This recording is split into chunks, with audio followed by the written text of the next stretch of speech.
1793 лица заболени од грип од струмица се регистрирани и пријавени во Институтот за јавно здравје. По бројот на заболени струмица е само 200 лица помалку зад Скопје. 55 лица веќе се во сериозна здравствена состојба како резултат на сезонскиот грип се примени веќе на инфективна клиника и на детска клиника во Скопје. 5 од нив се со посериозни компликации, додека 2 од нив се под механичка вентилација.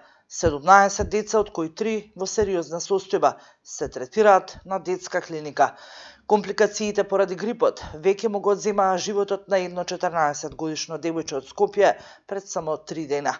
Институтот за јавно здравје извести дека вирусот оваа недела најмногу ги зафатил децата на училишна возраст, помеѓу 5 и 19 години.